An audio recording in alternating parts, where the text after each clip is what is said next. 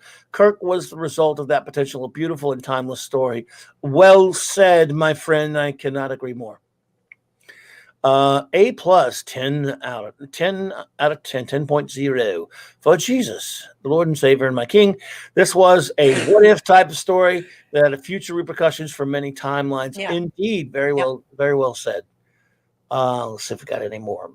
Mark D with a C, a plus, 5 out of 5 runes. Classic tragedy and sci-fi, superbly acted. I concur. I love the homophone. Excellent use of the homophone there, Mark D with a C. He's the man. A plus, 10 out of 10 for me, Steve Ernest. Thank you so much. Let's see. I think we got all of our ratings in a row for a change. I think we got them. I hope we got them all, everyone. So now we got what? Operation Annihilate. Operation ... Oh, and my Greek friend here, Alpha Omega, the beginning and the end, says it's Broylan. Yeah, Broylan. Oh, I okay. love that stuff. It's so good. And I have to get it at a specialty store here. And I got to buy it by the case. So I just love that stuff. I rarely look at the bottle. I just crack it, pour it over ice. And that is the best cherry pop. It has no bitter aftertaste. It's American, I believe it's American. It's delicious. Nice. Excellent. And I want some. Over ice cream, can I just tell you right now that it is the greatest float you'll ever have? You could do the chocolate cherry and it's amazing, or you can do the vanilla cherry and then it tastes like a cherry creamsicle. And I don't know if you have those there, but oh my gosh. I think we do. Yeah. I think we do. Let's see here. What is it? Okay, well let's go with that. By the way, Katie, that we appreciate that about you. That you try to see the best in everything. That is a wonderful quality, my friend. What is cheer wine? I have to write this down. What is cheer wine? Cheer wine. Cheer wine is if I can good. get that in Canada. Okay. Cheer wine. I will see if that's available in Canada. Love you guys. Thank you. Worms. What the hell? No, I don't know what that is. All right. Well, Operation Annihilate. Let us go to it, because I still, I think we're having an amazing Trek night here. I'm just having so much fun. Okay, this episode is extensively covered because there is a great deal of socio-historical coverage after it's sort of in between. It's sandwiched in between the summary and the production notes. So as we get to it, I think I'll pause and allow everyone to reflect a little bit, and then if you guys would like to continue, we can, because it is topical and it's about 2 extra tiles. So, Okay, that's good. I want to say goodnight to Katie, by the way. She's running out. oh, are you so- leaving? We understand, Katie, and we love you and we appreciate you. Okay, good night, sweetheart. Very nice to see you. I'll see you on Twitter. If you folks, Katie has a blog. If you'd like to, more information on her blog and you'd like to see some of her writing, she talks about all sorts of things, but she is a lovely young woman. Would you please give her a follow on Twitter? And on her Twitter, you'll be able to locate the address for her blog. So thank you so much for being here and for supporting our channel and this community, Katie Carr. We love you. Mwah, mwah. We appreciate you, Katie. Thank you so much, my friend. Thank you. Thank you. You are amazing. You are awesomeness, as they say. Yes. So let us go after this one. We will the last one of the first season is. This is, and I think that's why they decided to put that socio-historical context in there. But wait until you guys see what they talk about. It's actually something that our community loves talking about, which is how we imbibed Star Trek, how we physically imbibed Star Trek when we were young. And it sort of explains to the younger viewers what that was like. So, but we'll cross that bridge when we get to it. Operation Annihilate, Season 1, Episode 29. And guess what, folks? We came in on time. We came in order here. Prod code 29. If you would please turn to tile or page or block 146, 147. We'll dig in. An inexplicable, sorry, it's getting late, interplanetary epidemic of mass insanity is sweeping across a section of the galaxy. If the outbreak follows its most recent trajectory, the planet Deneva, home to Kirk's brother Sam and his family, is next in its path. By the time the Enterprise arrives, its inhabitants are already infected, enthralled in some unknown agent that uses pain to bend them to its collective will.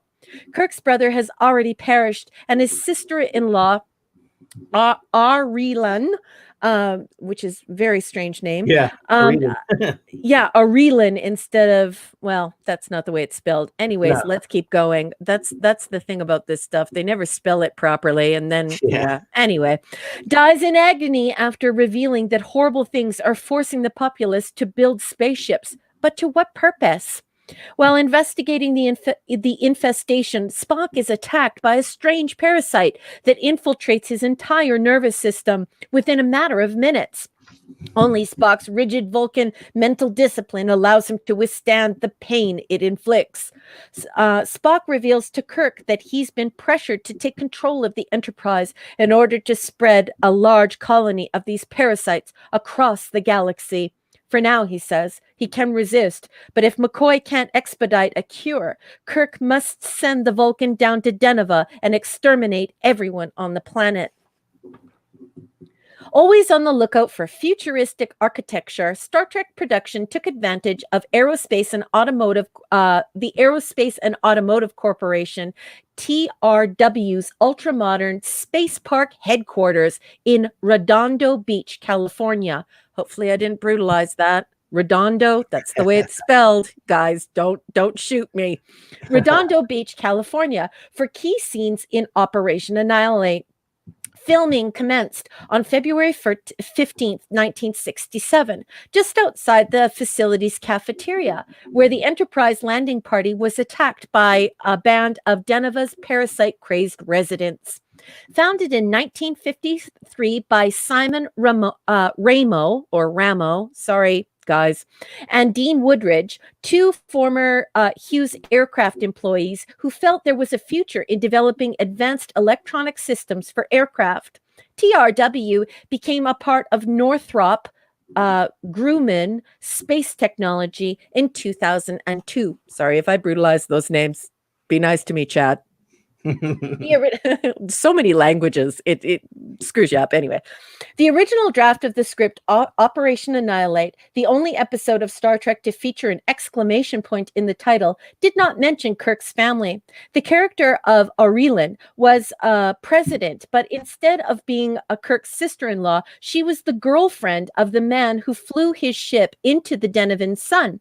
Matching Aurelin up with Sam Kirk and adding their son Peter to the mix gave the episode a poignancy that had been lacking previously, and it gave the show a sense of continuity that somehow made the familiar characters seem more real.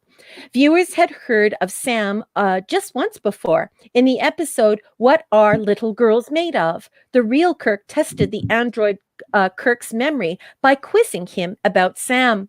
What happened to Sam's two other sons is unclear, but it's just as well they weren't on Deneva when the neural parasite arrived. Once again, William Shatner found himself performing a dual role in an episode, as producers decided that the best person to play Sam was Bill. This time, at least, there were no lines to memorize. All Shatner had to do was play dead and wear a dapper little mustache. During the 1950s and 60s, magic shops, dime stores, and cheesy comic book ads used to provide children and adolescents with outlets through which they could exchange their hard-earned allowance money for all sorts of gag items. The grocer, the best, the grocer, the better. X-ray glasses, joy buzzers, whoopee cushions were all very popular, but only one novelty item hit the big time, becoming a prop in the Star Trek episode. A rubbery pile of fake vomit, typically sold under the name Whoops or some other euphemism. According to venerable gag manufacturer Fun Inc., which I looked up tonight because I wanted to buy it, more than 60,000 fake vomits were produced annually in America during the 1960s. Some looked at them and thought, a great way to gross out Susie. Others, okay, maybe just Hua Chang, looked at them and thought, great neural parasite. Chang modified the novelty vomit slightly, covering them with a clear inflatable bladder to make them pulse and stringing them to wires so the crew could manipulate the little critters like marionettes. A scene that had already been filmed in which Kirk shares a tender moment with his nephew Peter was ultimately cut from Operation Annihilate. In the scene, Peter informs Kirk that he'd like to remain in the colony world rather than return to Earth to live with his grandmother. Dad thought Deneva here is the best place in the whole galaxy, explains Peter. And Kirk observes, well, your father's partner said he and his wife always wanted a boy, and lets the boy know that they're waiting for him in a transporter room. They shake hands and Peter exits in his mini Starfleet uniform. After he's gone, Scotty wonders if the lad will want to attend Starfleet Academy like his uncle. I hope he decides not to, Kirk replies somberly. If there was no other choice, Scotty, I would have to give the order to destroy this planet. I don't want him to ever have to make that choice. Television production is a serious business. Behind the fortified walls of each studio, a huge amount of money is invested in productions that studio executives expect to be both entertaining and profitable. The careers of hundreds of employees, from behind-the-scenes specialists, sound engineers, makeup artists, grips, carpenters, and so forth, to the camera actors, are all at stake in such ventures. In short, there's no time for frivolity. And yet, such moments happen. Once upon a time, the public was oblivious to the fact that actors periodically blew their lines, dropped props, or walked into doors that should have whisked open, resulting in much cursing and much laughter from everyone who was on set. However, Star Trek producers often held onto such takes, editing them into a blooper reel for on-set goofiness later, unveiled for the cast and crew at a series of seasonal parties. Fandom became aware of the silliness when, following the series cancellation, Gene Roddenberry began carrying the blooper reel to Star Trek conventions. There were also deliberate pranks, primarily played on the actors. Fandom became aware of such incidents via published behind-the-scenes accounts. The most famous gag was reported in the seminal book, The Making of Star Trek, written by Stephen E. Whitfield with Gene Roddenberry, and repeated at countless Star Trek conventions by the subject of the prank, the prankee, if you will, Leonard Nimoy. This was the tale of the missing bicycle. Studio lots are large, and employees expend a great deal of time getting from one location to another. These days, the trip may occur via battery-operated golf cart. During the production of the original series, however, it was often made by bicycle, typically one provided by the studio. Nimoy had a bicycle, and according to Whitfield, cast and crew regularly took a fiendish delight in hiding it from the actor in an ever-escalating series of heists. Finally, Nimoy, in an attempt to quash the shenanigans, took to bringing his bicycle into the soundstage during filming. But the actor's actions instead served to push the culprits to all new levels of ingenuity. One minute the bicycle was there, and the next it wasn't. A perplexed Nimoy ultimately found his bicycle high, overhead, suspended from the rafters of the soundstage. And I'm going to take a break here. If anybody wants to talk about anything or say anything, this is the history or the socio-historical info that I've labeled as optional. And there's also an extra tile on something called Spocanalia, and it's also optional. So I'll take a break now, and everyone can talk about the block coverage of the episode. What are your thoughts, Clobby? Well, as always, fascinating stuff. A lot of stuff on this one. I love the bike thing. I never knew that. I do remember the bloopers. They had some funny bloopers for this one, but I guess we won't go into that because there's one that just would not fly today. And I don't mean a flying parasite hitting Spock on the butt. Yeah, that's the good one when he got plopped on the bum. That's pretty funny. It was like a football moment. The parasite was like giving him a football slap on the patootie. Yeah, well, there was one blooper though. You know, that set, they were on that set. I don't know where they filmed it. I must admit. See those stairs in there where they're on the scene where they're there's stairs right up there where they're filming over there. And Gene Roddenberry standing up there posing, they're filming him, taking a picture. It's like a black and white picture. And in the bloopers, a whole bunch of people, there was this voiceover of them yelling, "Hail the," I'm not going to say it, a certain leader in a certain Reich. Oh, no. They were saying, yeah, hail the, you know what? You can't even say it on YouTube. You know what I mean? But it was a joke. But see, you could joke about things back then.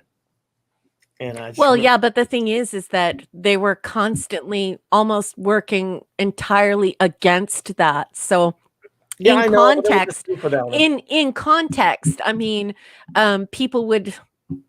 people would need to recognize that would be the context. That it would be like Jonathan Swift in A Modest Proposal, that it would be satirical, and that they had a deep hatred for that because, of course, they're in the thick of doing episodes against that entire premise and idea, and they actually turned it into an art form. So, yeah.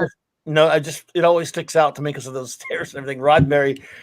He's the one that put it on the blooper. He didn't have to be on there. He thought it was funny. Yeah, so. Of course, and it's because he loved mocking that kind of thing, right? Yes, it was all a big joke. They were goofing on Roddenberry, and he had a sense of humor. Yeah, and Steve Ernest at 46 minutes past the hour says, "What are you reading from?" Steve, Steven, I'm sorry, I keep calling you Steve. Your name is Steven. Steven, I'm not writing this, which you are used to because you follow the Pegasus Actual podcast. There I write all of the summaries. Here I'm reading from Star Trek 365, and the reason being is that it offers summary, but it has verified, not user generated production notes, so we know that that it's true, and it's been christened by DC Fontana, and so we know that it has veracity. So we read from that, and then we infill using our own expertise from the chat and from Clobby's fandom and my fandom. So there you go. Yes, definitely an interesting. Oh, Stephen, would you please turn to page 152? Well, as you know, it's not a page. Please be careful when you open it because the spine will crack on you, okay? But we're on tile 152, 153. So we call it a tile or a brick or a block, or like the author's name is Block, and it's really an odd shaped book. So be careful when you open it. But yeah, we're on 152, 153. Gotcha. Yeah, but again, while we were in such lofty air, you know, with stuff like Sit on the Edge Forever and such, but I still think this is a solid, really good episode. I really enjoyed. It has a lot of great moments in it, especially Spock, standout Spock stuff here, with him being infected with the parasite. And seeing what it does to people and stuff like that. So I do like it. It's definitely it's definitely a solid, at least to me, a solid story. We get to learn a little bit, a tiny bit about Kirk. It's got some.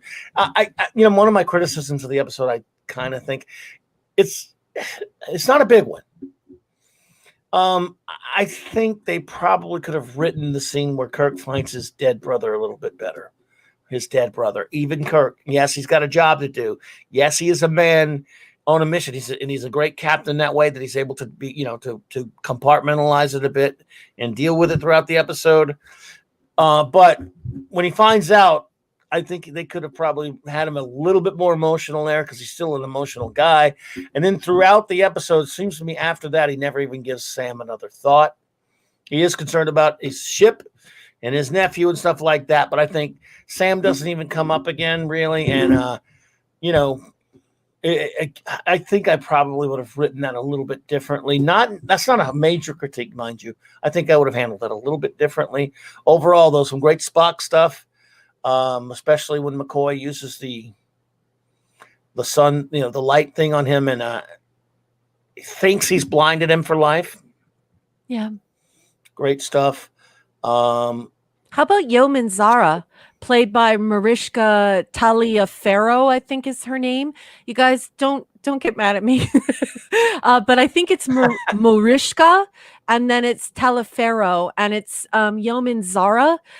For me, she's a scene stealer. I know she only has a few lines in this episode, but my goodness, what a beautiful woman, and what a great actress. I'm trying to find a picture of her.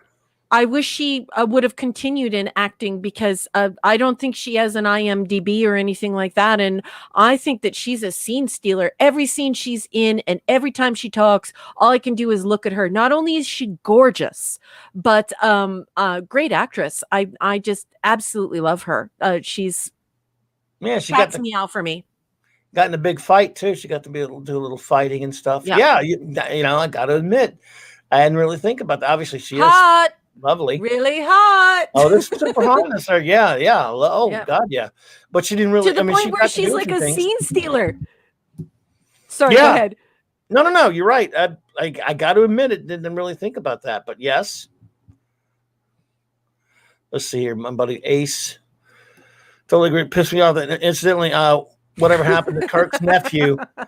Moira Kitty, thank you for popping in. It's great to see you. Hey, Moira. Dear. Good to see you, my dear. Well, whatever happened to Kirk's nephew, there was a comic that, of course, it's a comic. It's not canon, but did kind of do a sort of a sequel to that a little bit. Yeah. And I'm glad that Ace brought that up, because now that you know the production notes and you understand what happened behind the scenes, at least you now understand it and you know what went down there, right? And Raymond Feliciano says, bow chicka wow wow. Yes, she was hotness. Oh, you say boom chaka wow wow. Yeah, I for loved me her. it's bow chicka wow wow. Yeah, and she got to do a little fighting and a little kung fu fighting there. Yeah, Not everybody was kung fu fighting in that no. case, but a lot of people were. No Kirk Fu for her. No, because that song again, I don't mean to dispute it, but when they say everybody was kung fu fighting, I don't think everybody was. But that's another story. That's another podcast. I was on the coffee table in my living room. I totally was. And when I jumped off the coffee table, it made the record skip. But everybody on the planet couldn't have been kung fu fighting. That's all I'm saying. I mean, that would have been a lot of kung fu going on. Oh my goodness! Should we use that as a segue to talk about this talk about this season wrap up that they included in the block text? Please do, because we'll talk a little bit more about the episode itself. But that's the most. Yes, absolutely. I very quickly skimmed this afternoon, and I thought, oh my goodness, we talk about this all the time. The chat talks about this all the time. So here it is, 152, 153. Although pioneers in television development had begun experimenting with color transmission as early as 1904, the U.S. Federal Communications Commission did not approve a standardized system for broadcasting in color until 1953. The approved system had been developed by electronics company RCA. American viewers, however, remained content to watch programming in monochrome, or, as we say, black and white, for another decade. Then, RCA, also the home company of broadcast network NBC, had invested an estimated $130 million in perfecting color television sets. Hoping to see its investment pay off, RCA began a campaign to promote color viewing. By 1966, it was promoting NBC as the full color network and had commissioned the A.C. Nelson, or Nielsen, don't shoot me, company to survey television viewers about their preferences. While the survey results indicated the top-rated shows maintained loyal viewers who watched in either black and white or in color, it also showed that the series most watched specifically in color was Star Trek. Recognizing this as an opportunity to sell color television sets, RCA executives placed an ad in a hugely popular Life magazine, sporting a copy line that would be seen as referring to either the brand name or the series. When you're first in color TV, there's got to be a reason. The ad shows RCA's family-sized Hathaway console set. On the Hathaway's screen is a color picture of Kirk and Spock, while the background of the ad features a spectrum of colors in the corporate 2 additional pictures of the space-traveling duo. And in a nudge pointed directly at viewers, Nielsen, I think it's Nielsen, had discovered a smaller copy line reading, "See Star Trek on RCA Victor Color TV." Throughout the following decade, known as the replacement period in TV merchandising parlance, national sales doubled as families upgraded their older black and white sets to color, with RCA proving a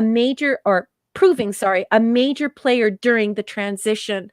So I was wondering if you could look that up, Clobby, and we could show it to everyone. It's the RCA. Just maybe if you could please Google RCA and then Kirk and Spock and maybe color television, see if it comes up. I will do my bestest. In the book, it has a full a photograph of the ad, and it's just hysterical because we're all talking about that Hathaway model and how we all had that floor model, and some of us had it in black and white and some of us had it in color, but the picture is just excellent, and I thought you would all love that. What's really weird too is I had completely forgotten about this, but I actually remember all of this slowly happening here in Canada, where you would have this idea of RCA and NBC, and you couldn't basically differentiate between them. And then all of a sudden there was this huge divide between them. Like RCA became the TV that you would buy, and it had nothing to do with NBC. anyways, I thought you guys would just love that. And then, did you find it, Clobby? Almost there. Let's see. Oops. Give me a second. I think now I don't know for sure. I found the one you're talking about. Oh, I hope so. We will find out, though. You're pretty crafty, sir. Not as much as you might think, but we're going to give it the old never went to college try. Would that be there it is. Isn't it beautiful? Sorry, I don't mean to shout. I just got really super excited. Our community has been talking about this since we began this endeavor. So here it is, folks. It is for Gen X and boomers. This is our childhood. Isn't it gorgeous? It's so wonderful to see. And yeah, I just love it.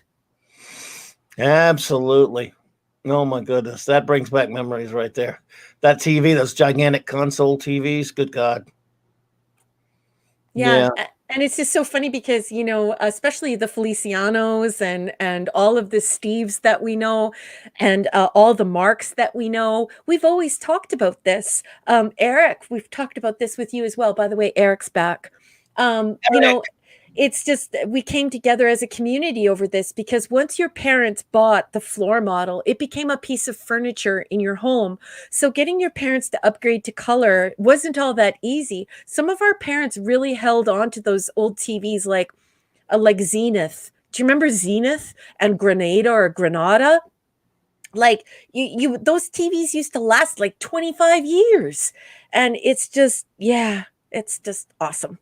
I just love seeing this. I love those old TVs. I love those old TVs too. Let's see here. Get some of the things in the chat. Oh, okay. Welcome, Eric. I'm glad you. Oh, there you go. No longer driving. There you go. So yeah, again. Was there anything else on this episode, or you want to? Well, no. There's just some Spockanalia, and it's quite cool. And then that's sure. You there? Hello? Are you there? If you're hearing me, I can't hear you. Can you hear me? Is anyone hearing anything? Anyone getting any sound? There you are. Hello, hello, hello. Hey, I couldn't hear you for a minute there. I don't know what happened. Okay, well, that's really strange. You hear me now? Yes, of course I can. Oh, there we go. Good. Mark good. D with the C. Anyone remember, where did it go here? Anyone remember their first remote control? Heaven on a couch. Yeah, we didn't have that here. We were of modest means when I was growing up, so we didn't have that. Oh my goodness. Well, I do remember those. They were, they were very clunky. I love you guys. I'm here. I have no idea why it burped like that. That's actually scaring me because everything was live on this side. Even the little scrolling marquee, the little... Yeah. Anyway, weird. Okay, let's do Spockanalia before you lose me, guys. What is Spockanalia? Well, let's talk about it because, of course, this is like the greatest thing for me. Okay, let's do it. In September 1967, just days before the debut of Star Trek's second season, the first Star Trek fanzine or fanzine, depending upon how you want to say it, or fan-produced magazine appeared at the year's World Science Fiction Convention in New York. Other than by its very existence, Spockanalia wasn't an attention grabber. It consisted of 45 pieces of memographed paper, hand-folded into a 90-page pamphlet and bound with heavy-duty staples. On the plain white cover was a drawing of Mr. Spock. Within its pages were a polite letter from Leonard Nimoy. I sincerely hope that your magazine will be a success, and I want to thank you very much for your interest in Star Trek and Mr. Spock. Some thoughtful essays related to Vulcan physiology, psychology, and culture, several poems, and a short story entitled Star Trek. Ooh, I didn't know about that. Let's keep going. Oops. Yeah, I did not know about that. I know about Spockanalia, though. Let's do it. Okay, the editorial page included a choice bit of news provided by Star Trek producer Robert Justman about the upcoming episode Amok Time, and a clarion call from Bijou Trimble. If I brutalized the name, sorry. Soon to be, yeah, Bijou. Well, some people say BJO Trimble, and I've just always heard BJO or Bijou, but I mean, she is. Yeah, but it's just BJO. Where did they get the I from? I don't know. It's don't know. Bijou. Bijou. Or Bijo. Okay, let's keep going. All right, and it's just BJO. Almost an act, not a name. I'm not. That's too dirty. Let's keep going. Soon to become Star Trek's best-known fan advocate, warning fans that if they wanted to ensure the show's long-term survival, they must send letters to the powers at NBC. Ostensibly a one-shot, Spockanalia was priced by co-editors Devra Langsam and Sherna Cornerford as 50 cents each. And although the newcomer faced stiff competition from the established science fiction zines or zines sold on nearby tables, sales were brisk. Of course, none of those zines or zines had Mr. Spock on the cover. Most general science fiction zines at the time were book reviews and descriptions of trips to recent science fiction conventions, recalls Langsam. They didn't do fiction. The feeling was that if your fiction, were good enough to print, that's subject-verb disagreement, but we're going to keep on going even though the grammar's bad. Were good enough to print, then you should try to sell it professionally. But of course, you couldn't sell Star Trek fiction that way. There was no market for it. The one shot would go on to spawn 4 more editions, by which time there was a burgeoning market for Star Trek fan fiction. Within a few short years, despite the fact that Star Trek series was no longer running on network television, the Star Trek fanzine or fanzine universe exploded, with literate fans across the United States doing what they could to keep Star Trek alive. And in this volume, in the block text, guys, you should see 153, 154. It has 1, 2, 3, 4, 5. I think 5 or 6. Let me check. No, it's just 5. It has 5 pictures from the original one that they did. And so super cool. I wish I could show them to you, but really, really super cool. Nice. Yo. Yeah, I'm here. No, okay. I thought you were still going. By the way, you know what? Since we're showing that interlude, I do have one brief thing that I meant to show you earlier when we were doing City. So let's just do it real quick, since we're leaving the first season. Yes. We're leaving it behind. We're about to finish up with the first season. Remember, we were talking about Miri a while back, a number of episodes ago, and we talked tonight about the set of the Paramount backlot, the Andy Griffith Show. Well, where's the pictures? Oh, there we go.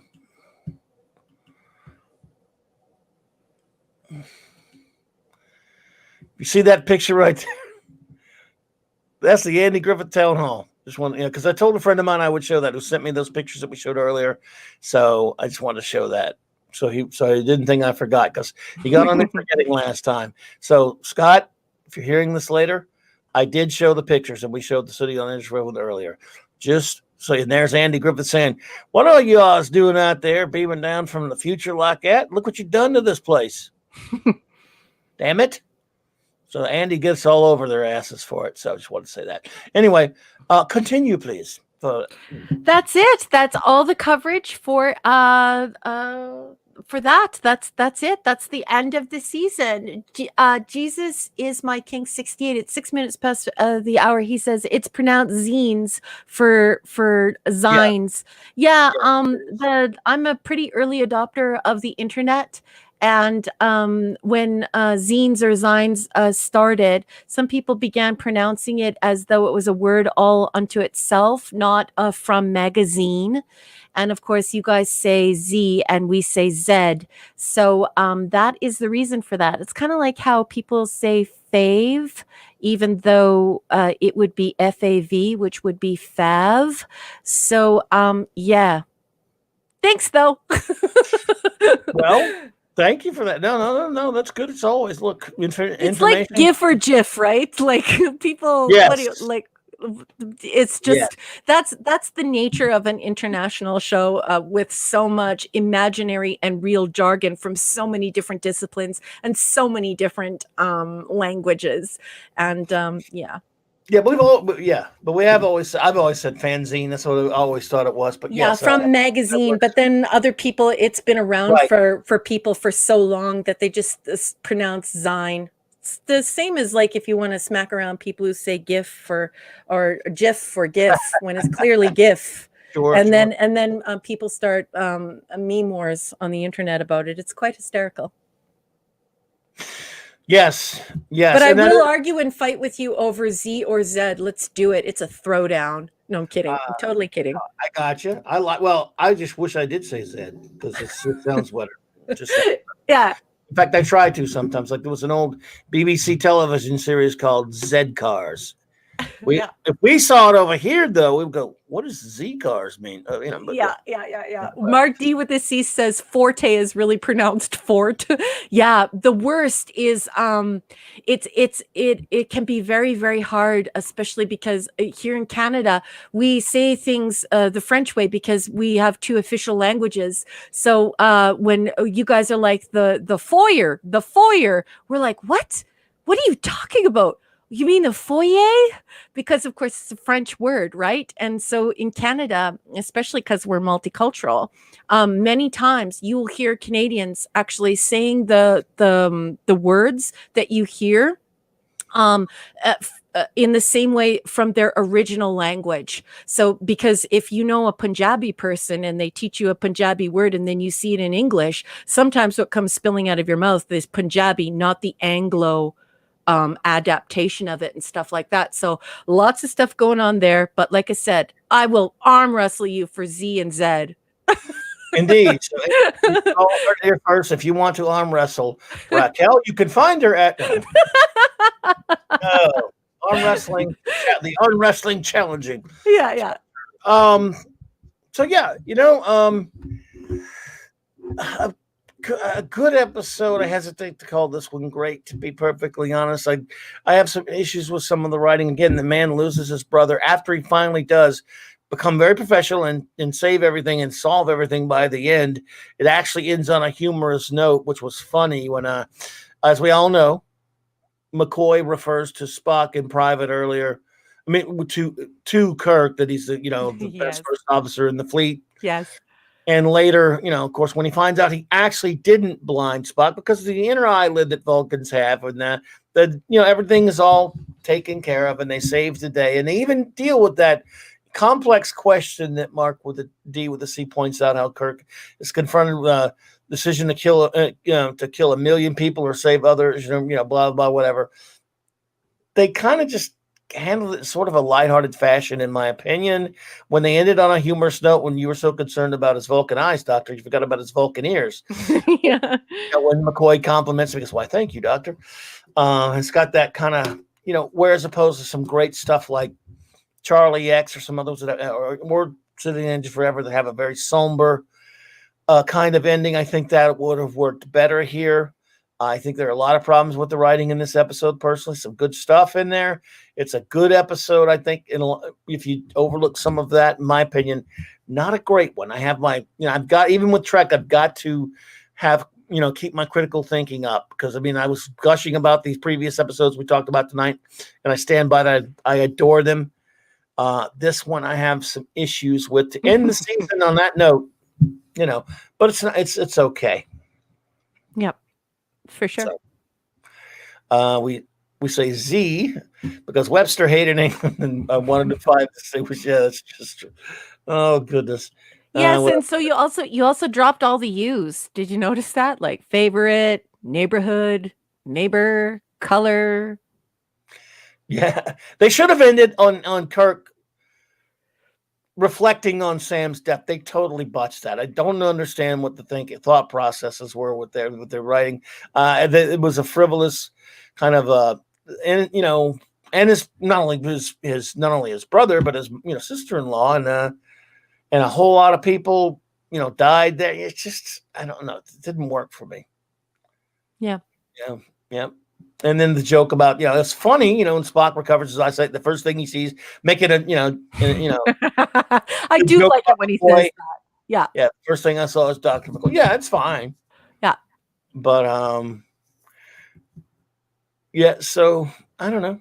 And again, we'll get our ratings. We're already starting to get ratings. So I will ask you, unless you got any more, for you to give me your rating on Operation Annihilate, the finale of season 1. I don't have any. I don't have anything else to add. I wanted to keep it light because I knew we were going to talk about the televisions and we were going to talk about the relationship that NBC had with this whole thing and with televisions and RCA and how we had to watch in black and white and how most of us were astonished when we finally got to see it in color.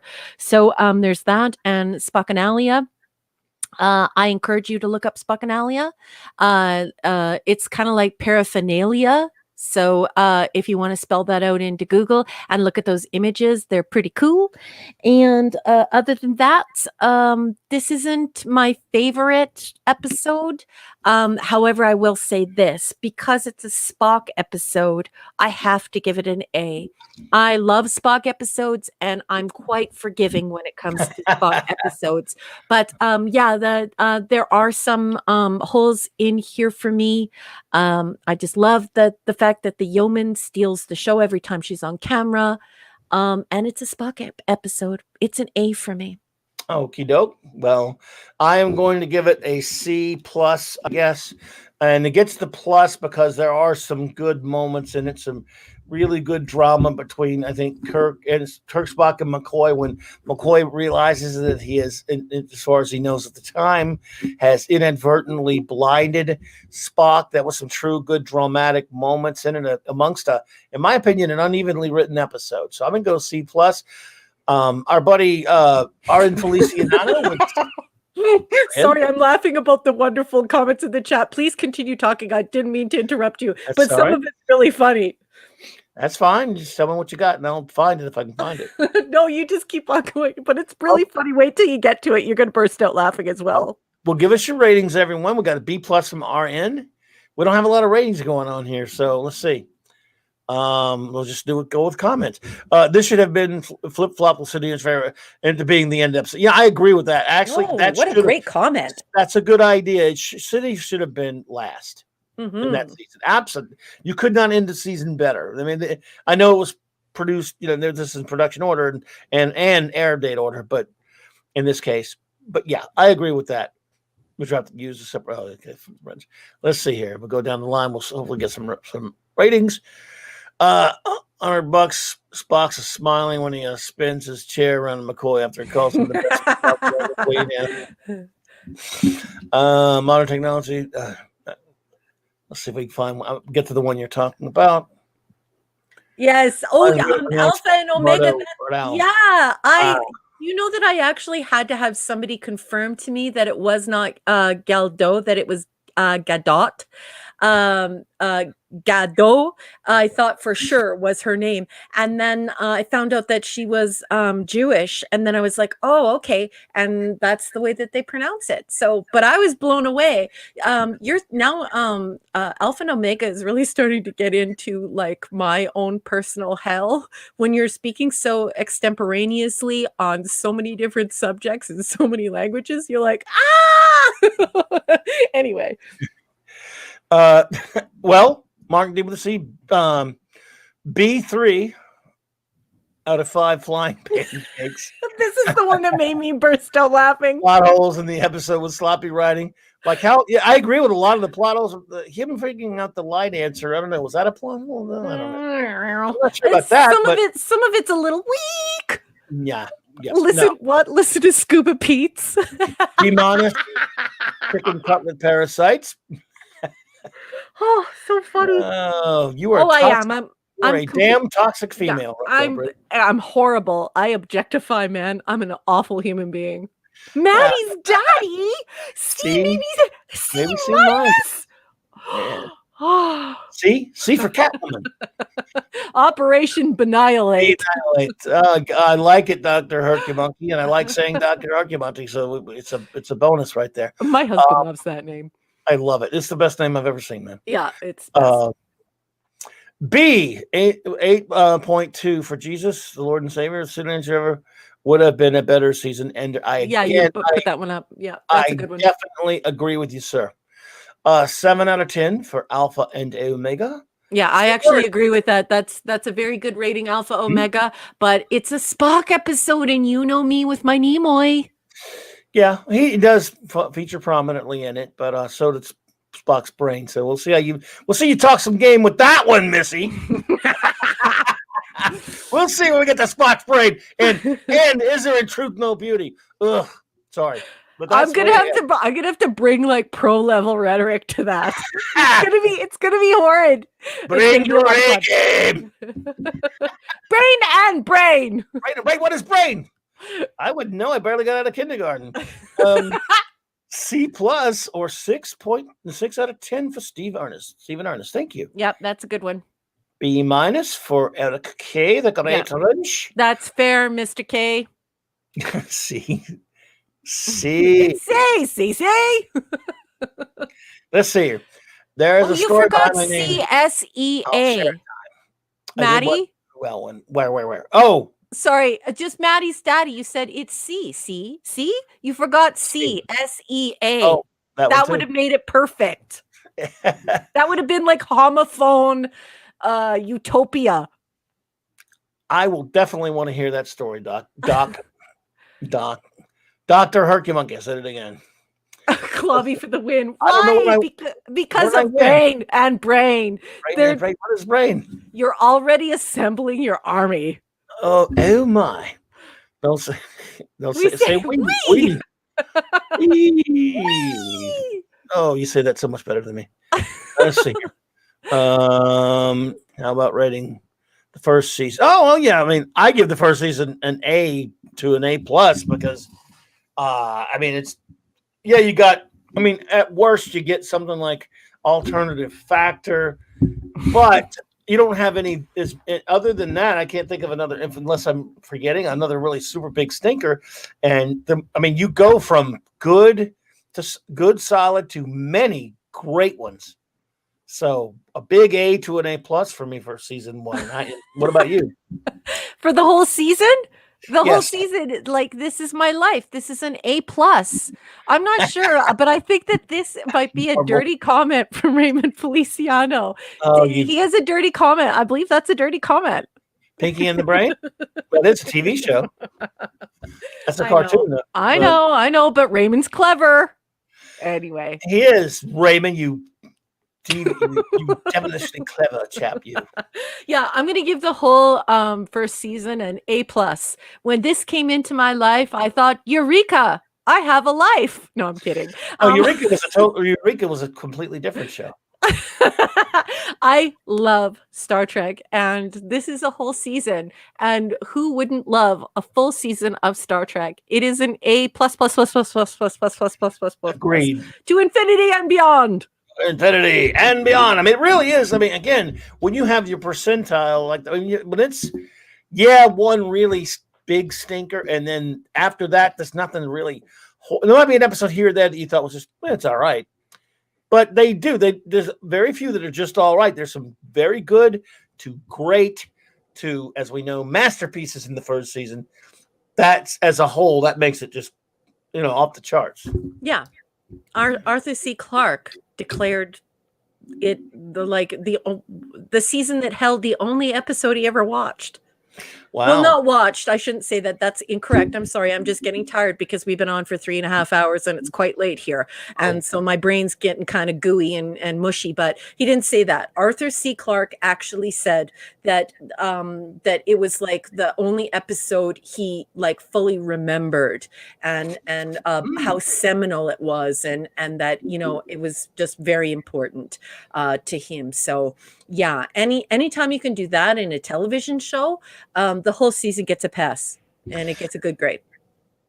All right, everyone, we'll get out of here, but rate season 1 for us. And It's a plus for Raymond, Feliciano as well. If anyone has a rating on season 1, and then we'll start doing our goodbyes and business and stuff like that. If you all so choose, while you're doing that, everyone, let's see here.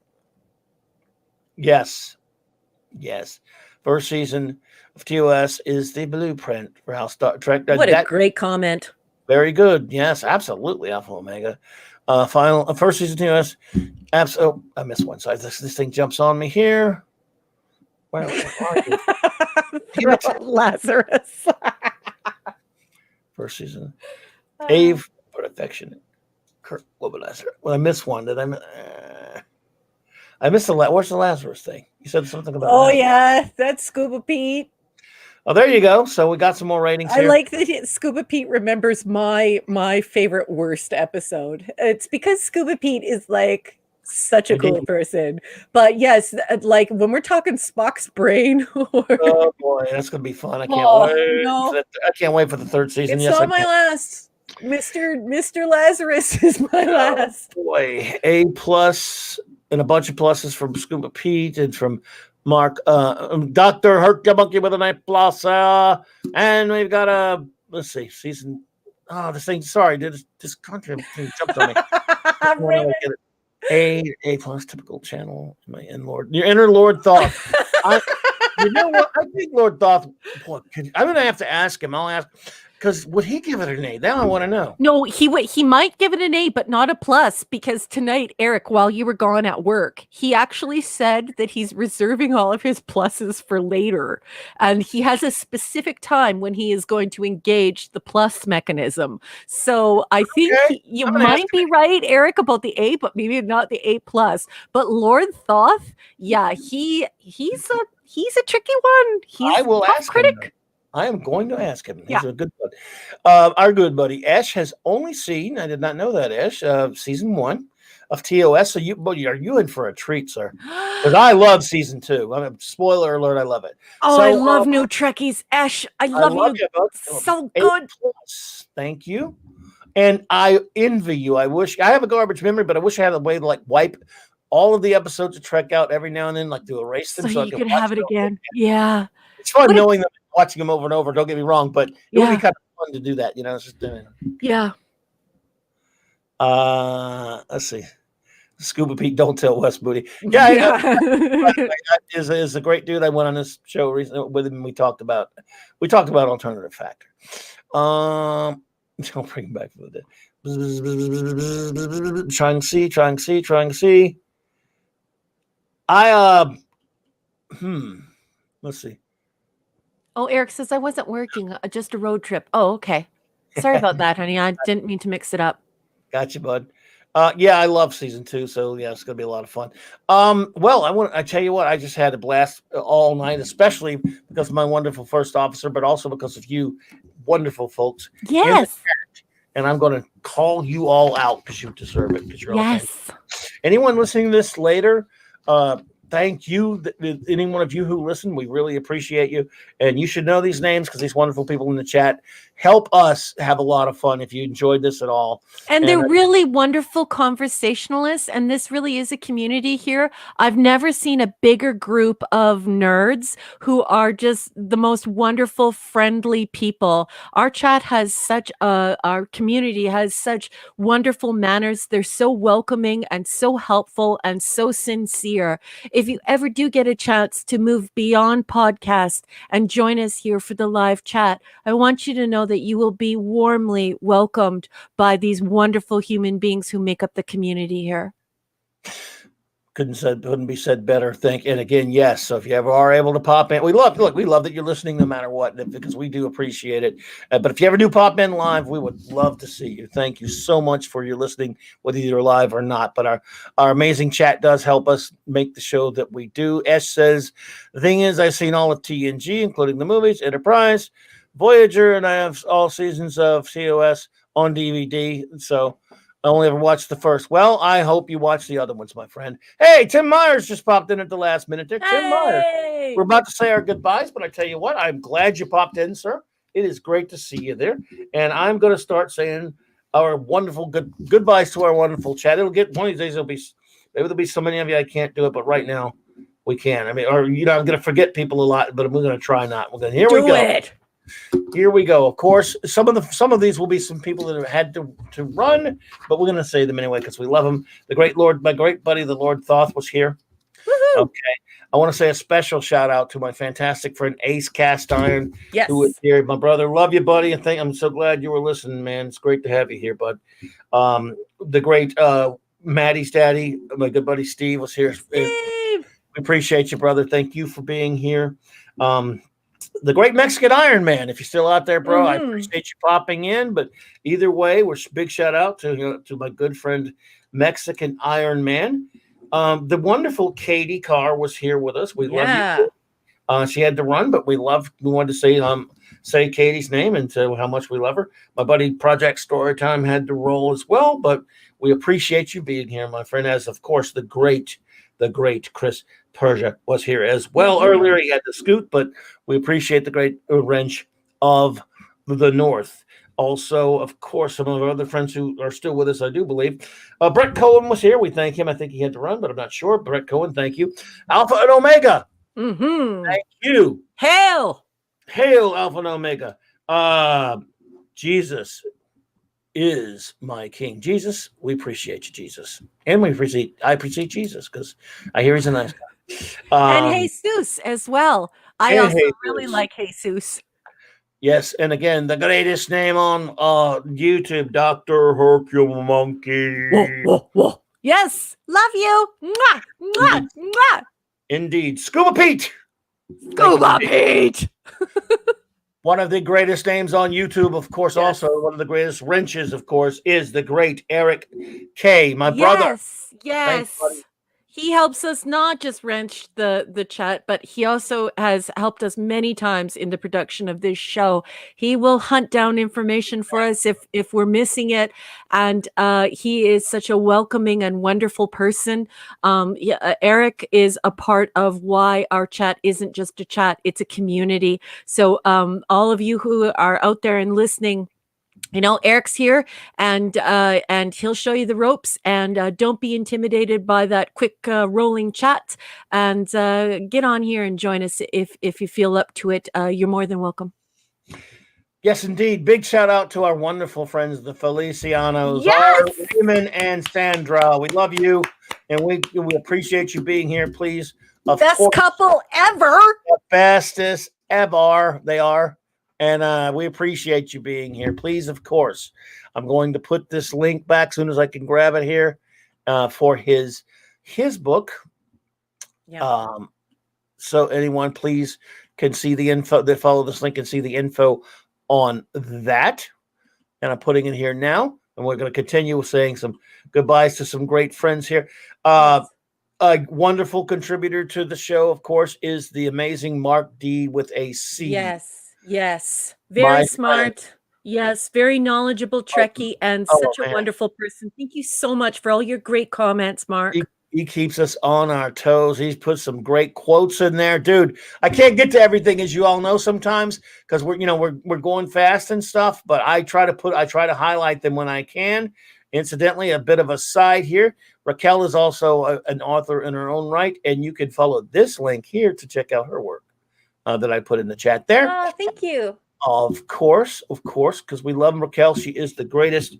What a wonderful first officer. Another great Mark C. had popped in earlier. I don't know if you're still there, my buddy, but if you are, I hope you're doing better, man. I hope you're feeling better, and we love you, bro, and I hope you're doing good. We do love you, and we're thinking of you. And if you'd like to send your best wishes to Mark, who's going through a difficult time, it'd be wonderful if you could throw up some M's in that chat and just let him know that we're here, and we definitely haven't forgotten, and we're pulling for you. Absolutely.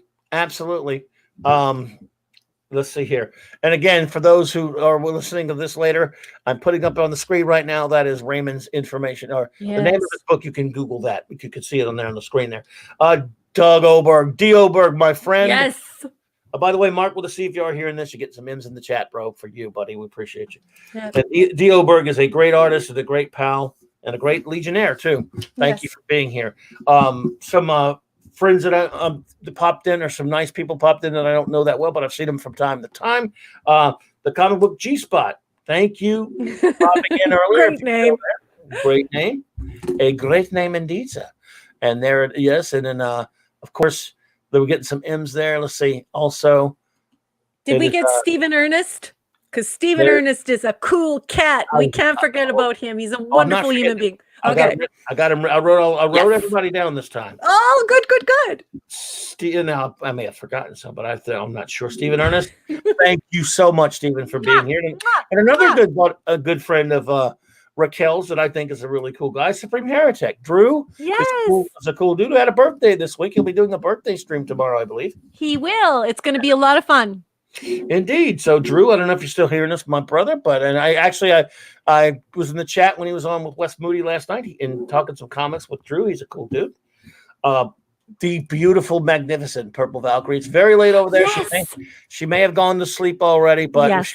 She will be hopefully joining me again as she does on Monday nights, talking about WandaVision and comics and other things. She is just terrific, a wonderful friend of Valhalla. I love you, Purple, if you're out there hearing this. But if you're hearing this, go to sleep. Look how late it is. Come on. Yeah. But I love you. Again, let's see here. Esh, my good friend Esh, who joins me in the big Global Geek Gang, which I'll talk about in a second. On Thursdays, thank you so much, Esh, my friend, for being here. No one who is someone to me did pop in earlier. No one, thank you. Yes, no one. That was so great. You were wonderful. Thank you so much.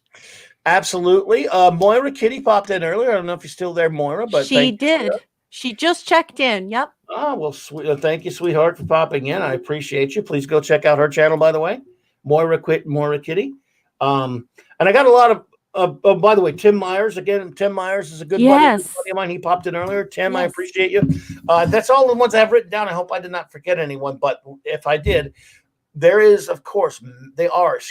are many links below your video your screen that you're watching now in my description for some fantastic, wonderful YouTube channels that you should all go check out and subscribe to. I hope anyone listening to this either now or later is subscribed to me, and I hope if not, you will consider it and hitting the notifications bell there. Let's see, show notes. Monday night, as always, Monday Night Comics. Hopefully they'll get the great Loki to hang out with me, and of course the wonderful Purple, if Loki can make it.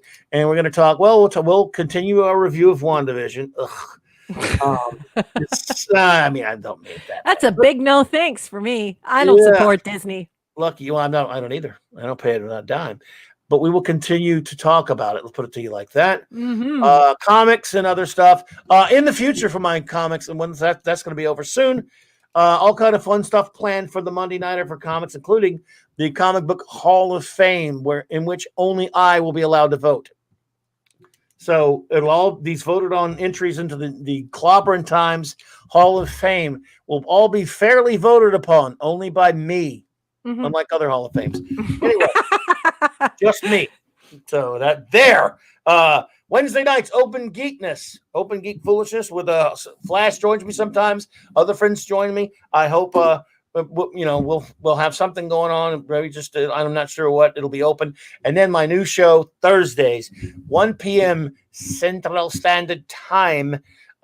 The Global Geek Gang, where I get a bunch of my buddies who, of course, as you know, it's very late on the other side of the world over there. Mm-hmm. Ash and some other good friends join me, and my buddy Jed, my buddy Ninja Knight, Stephanie Janizek joins us, and a bunch of other friends, Retro Dicky and others. We do our Global Geek Roundtable, where we just talk about, we geek out about all kinds of different things. We do a little show and tell with some of the crazy geek stuff that we have. We just have a good time, and of course, next Saturday night we will start. Yes. Season 2 of Star Trek, the original series. We indeed, my friend. And Ash, I hope you have not left. Before you leave, I want to say Sat Shri Akal to you, my brother. But I also want to encourage you to please watch the episodes and come every Saturday, because you're going to love watching this for the first time. And I will also be, and I know I speak for everyone here, where we would love to hear your very first impressions of watching these episodes you've never watched. What a spectacular situation to be in, and you are so bright and articulate that it's going to be great to hear your comments. So please do it. I hope so, even though it is very late for you, my brother. Yeah, and Ash is a cool dude. I want to thank everyone again, but the best, of course, for last. Thank the wonderful, fantastic, beautiful, amazing Andorian, Vulcan, human first I love you. officer. Thank you. You are the best. Raquel Briggs, everyone, if you guys are out there, please give her a round of applause. I am. She is the best. I love you so fun. much. And he might not ask because he's always worried about others and not himself. But please take Raymond Feliciano's instructions there to heart. Please go ahead and smash the like button if you enjoyed this this evening. And please subscribe to this channel. This person is such a wonderful gentleman. He is bringing back decency and great conversation to this medium. So please subscribe to this channel and hit your notification bells, and you won't regret it. This is a great channel and a really great person to support. Thank you so much. And thank you all, everyone. We are going to run. I want to thank the great Stone Loki, as always, for my intro, outro. Wow, that could be a record. I don't know, Steve. It could be, but we won't. I don't. You will this late. We don't even just play out with the outro. We just do it our way. Hail to you, Raymond. Thank you all. Have a great night. Love you all. Keep on track.